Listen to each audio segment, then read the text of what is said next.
Harsh fluorescent lights buzz above the table while the room holds its breath. The detective's questions slice straight through the silence, then stop, leaving her own admission hanging in the air like a verdict. In that moment, her words have already closed the door on innocence and on any future she might have claimed. The real questions now are chillingly simple. Who is this woman being questioned? What really unfolded on December 31st, 2013? And how did detectives use psychology and patience to lure her into the perfect trap? Welcome, or welcome back to my channel. When you say clean up, like a weekly cleaning, what were you cleaning up? Blood. The blood from your mother? New Year's Eve, December 31st, 2013.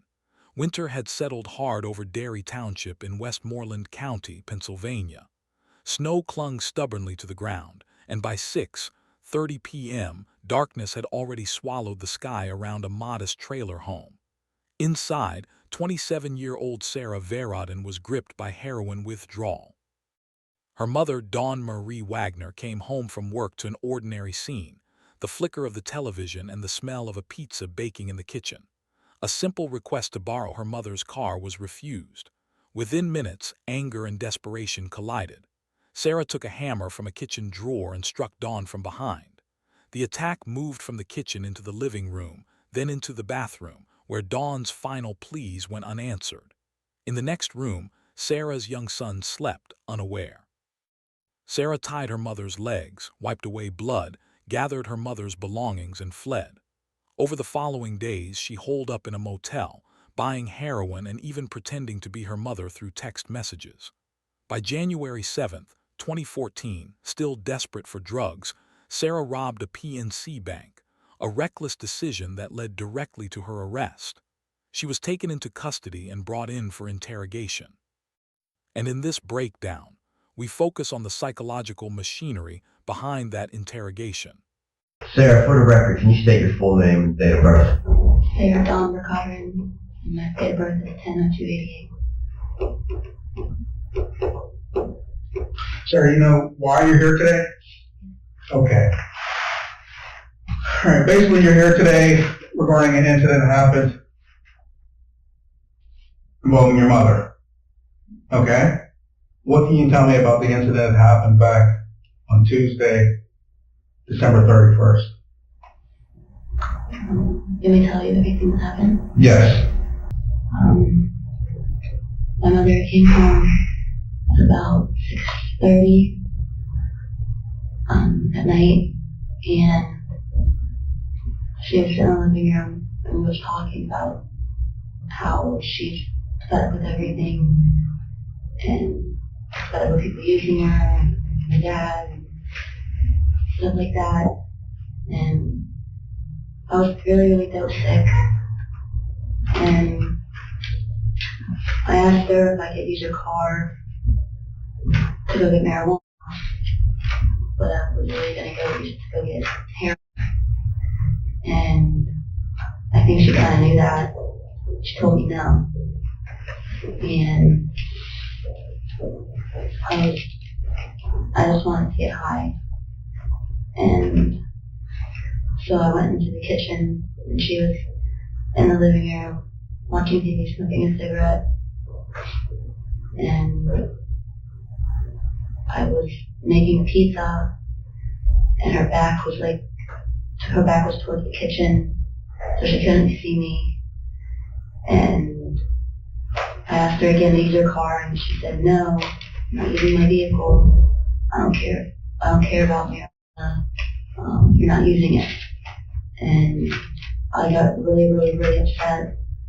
And Rather than confronting her head-on, the detective steps back and invites Sarah to walk through the story herself, in her own words. He allows her to fold phrases like "I'm sorry" and "I loved her" into her account, capturing those moments where remorse, self-pity, and justification bleed into each other. my body got really hot, and I seen the hammer, and I picked up the hammer, and I stood on top of the counter, and I hit her in the head with the hammer, and she screamed out, "What the fuck?" And then I jumped off the counter, and then I hit her again with the hammer, and again and again. And then the dog Champ came out. He heard her yelling, and he nipped me in the back of the leg, and I hit him with the hammer, and he stopped and went behind the couch. My mom ran to the door, and I pushed her. Hold on a second. I pushed her, and then he kept hitting her in the head with the hammer. I don't know how many times, just kept hitting her. And there's blood everywhere. And I didn't want my son to get up because he was sleeping in his room. And I don't want her to hear. I don't want him to hear her. So when she was laying there, I took her by the hand and dragged her into the bathroom. And then I hit her again in the bathroom. And she said, "Sarah, you could use my car. I'm sorry, you could use my car." And at that point, there was just so much blood everywhere. And I told her I'm sorry, and I loved her. And then I laid her down on the ground, and I tried to choke her because she was gurgling, and I didn't want her to be suffering. And so I tried to choke her, and I couldn't because it was so slippery. There was so much blood. And then I just left her there. And I went into the kitchen and got the duct tape, and I duct taped her leg because I didn't want her to get out of the bathroom and walk out and then tell on me. And so I tied her legs up, and I seen that she wasn't breathing anymore. And then I went and I heard my son get up, and he's saying, "Where's Mom? Where's Mom?" And I said, "Mom's fine, baby." And I took him into the living room and put cartoons on, and then I started cleaning up the blood. There was blood everywhere, and I was just using towels and anything I could find to clean up the blood.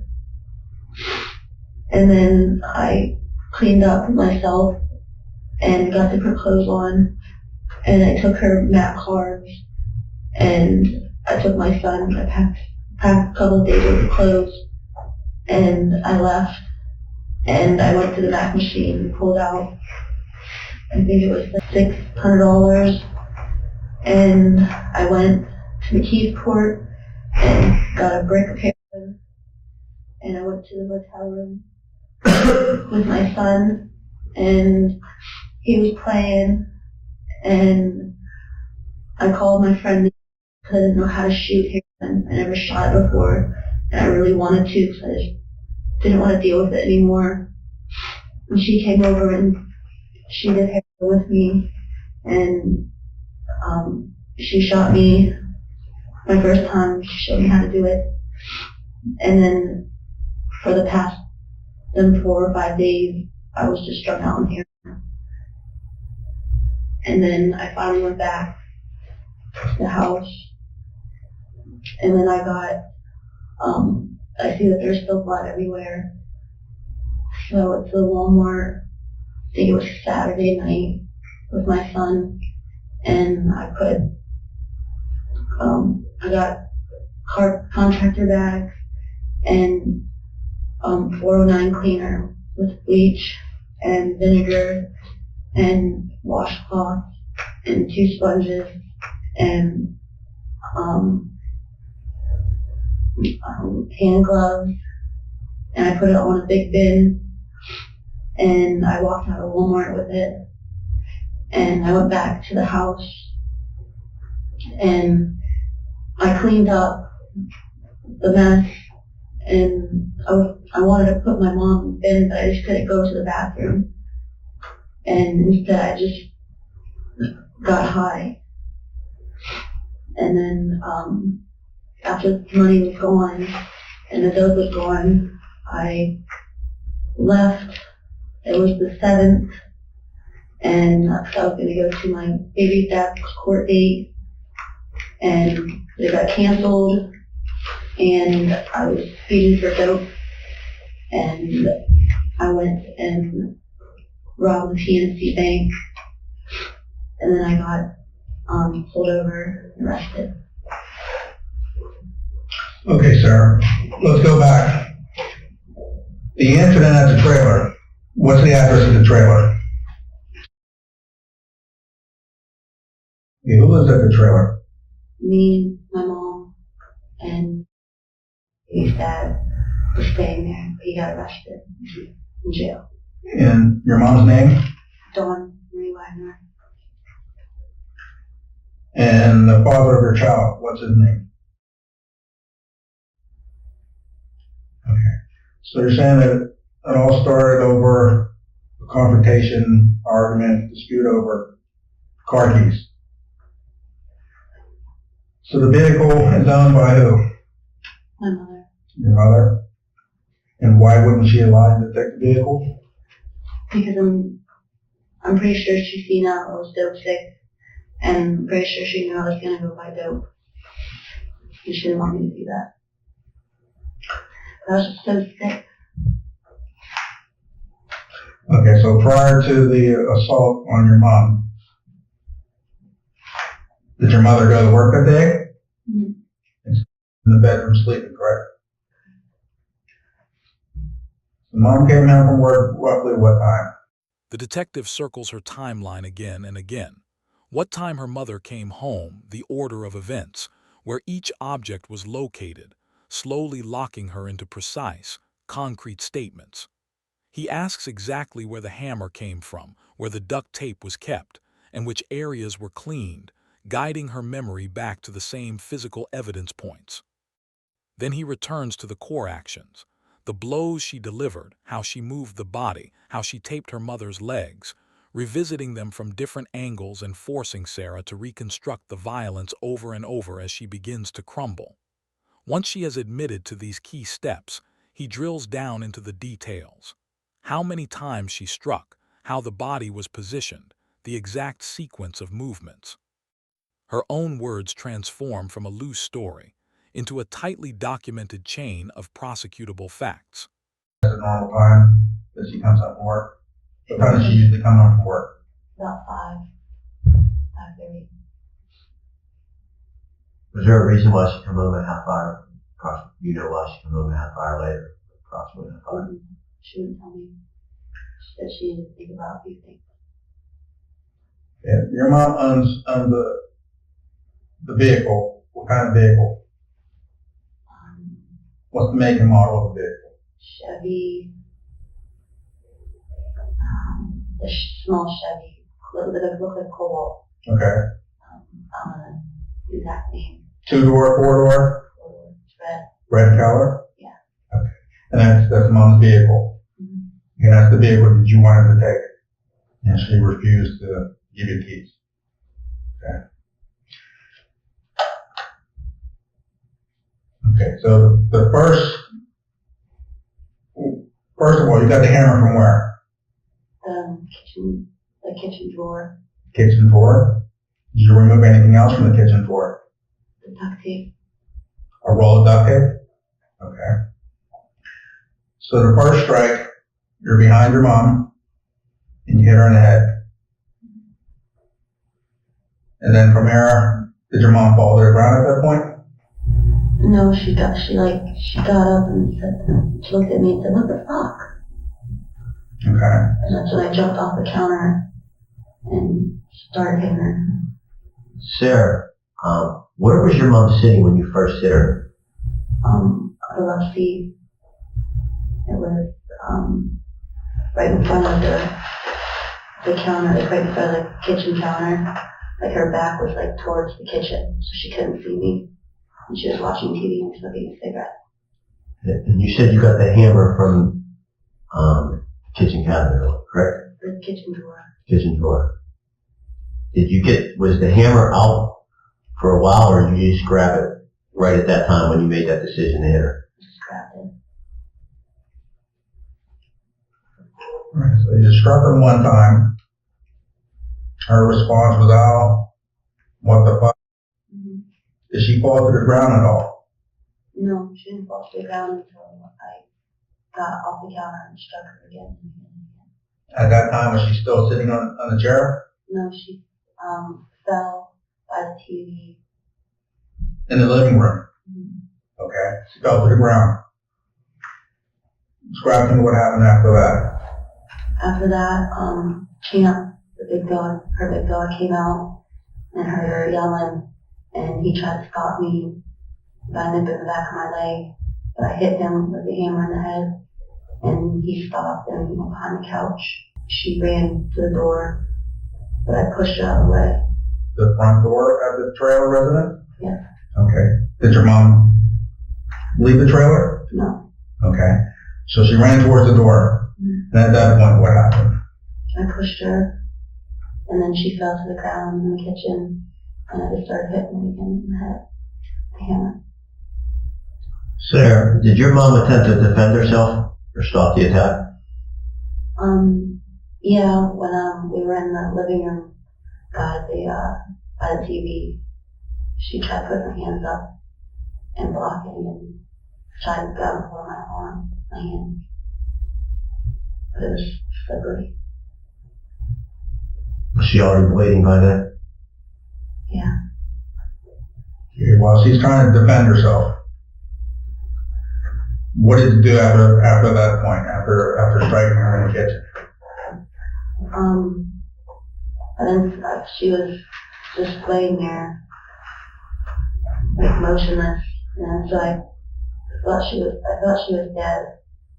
So I dragged her to the bathroom, and I laid her down, and she said she wasn't dead, and then she said, "You could use my car, you could use my car," and then that's when I tried to choke her, but there's just too much blood and I couldn't grab hold of her neck. Okay, sir, so you grabbed your mom while she's on the ground in the kitchen. How did you grab her? You grabbed her by her arms. Mm-hmm. At this point, is she fighting, squirming around at all? Okay, so you grab her by her arms. Like that. Like she was like, Her arms are up in the air. yeah. Her feet are on the ground, and you're just pulling her backwards. Okay? So you pull her through the kitchen, through the living room, and down the hallway. And you take her where? Into the bathroom. Into the bathroom. And the bathroom's located where in the trailer? In the back of the trailer. At the far end of the hallway? Okay. While you're dragging him, your son is still sleeping in his bedroom to your left? Mm-hmm. Okay. So you drag your mom down the hallway to the rear of the trailer. All right. She's now in the bathroom. Okay. Tell me what happened in the bathroom. In the bathroom, I remember I hit her in the bathroom, I think like once or twice again, and that's when she said, "You could use my car, I'm sorry, you could use my car." And then I told her I'm sorry and I love her, and then that's when I tried to choke. She was gurgling, I just didn't want her to suffer, and I thought she was dead. And I heard her get up, so I went and got her and took her into the living room and put cartoons on. And he's like, "Where's Mom? Where's Mom?" And I said, "Mom's fine, baby." And then I got the duct tape and I went back into the bathroom, and she was motionless, wasn't breathing, and I tied her legs up because I just thought, she might get up, she might wake up. Okay. So you say you tried to strangle her, or you did strangle her? I tried, I couldn't, Were you standing behind her or in front of her? like this. Over top of her while she's on the ground? Were you straddling over? Yeah. What position was your mom in? She was like laying on her back by the wall. Between The the door and the couch. and the sink? Okay. You also said you struck your mom with the hammer in the bathroom. How did the hammer get back into the bathroom area? Because I brought it with me. When? When I was jogging her, I was carrying it with me, and I was pulling her. So once you got her in the bathroom, then you decided to check on your son's car. No, he got up. Okay, he got up, Mm-hmm. and you met him before he was able to come down the hallway. Mm-hmm. Where's the hammer at this time? In the bathroom. Okay. So you reassured that everything's okay. Okay. The cartoon's on In the board. living room, turn on television, cartoons, or he's watching cartoons. You go back to the bathroom. No, I went into the kitchen and got the duct tape. Okay. And then you got the duct tape, went back down, put the duct tape on your mom, On my leg, on her legs, across her leg, and put duct tape around her. around her upper legs, lower legs, Lower leg, her ankle. around her ankles. Oh. What motel was that? Highland Terrace. Highland Terrace, and that's located where? Route 30, either North Huntington or Sales. Okay. What's last name? I don't know her last name. I know she lives in North Sales though. Where at? It's right by the, she didn't know anything about me hurting my mom or anything though. You contacted her, or she contacted you, and arrangements were made? You contacted her. Okay. I owed her a couple of hours of there. And I said, why don't you come over and we'll hang out and I'll give you, your hair that I owe you, but just can you help me shoot up? And I did it before. Okay, so when you left the trailer, did you have any money on you? Any checks, any credit cards, debit cards, or anything like that? What did you have? I had all my mom's debit cards and her checkbook and her identification for her social security card. And these items were where originally? Originally they were in her purse, The purse was at the house or in your mom's car? at the house, on the counter. Okay. All right, so you leave the resident with your mom's belongings, purse, debit card. Did you stop and get cash? Did you use these debit cards anywhere? Mm-hmm. Tell me about that. Last time ago I used the Pinnacle account to get the money out, and then I used the Pinnacle one to get the room for a couple nights, and I paid cash some nights for the room, and then I used the choice checking to get cigarettes and food and stuff like that for the motel. Okay. So the first transaction was made at, you said, Sunoco, and that's on, where's that located? I believe it's Route 66, Belmont. Route 66, Belmont? Okay. And that's just north of Route 22? Yeah. Okay, and that's just Sunoco. If you're traveling southbound on Route 22, Sunoco on your right? Yes, Okay. ATM's inside or outside? inside. Okay.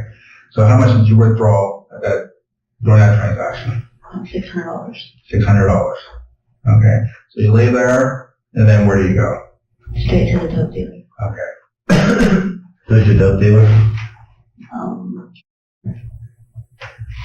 Now, where do you meet?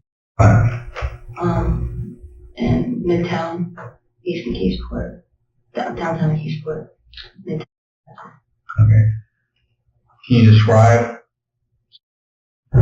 He's tall and black, and he has a little bit of a goatee, looks fairly young, and he always wears like a hat, like a cap.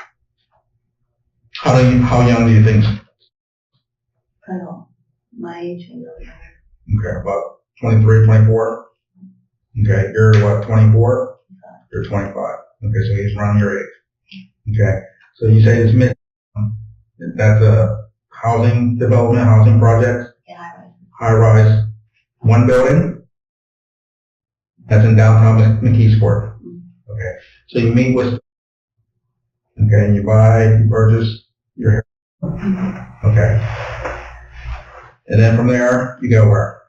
Early in the questioning, the detective shifts to her heroin source and the trail of drug purchases, anchoring Sarah's addiction as a clear, concrete motive while tracing her movements back to the motel along Route 30.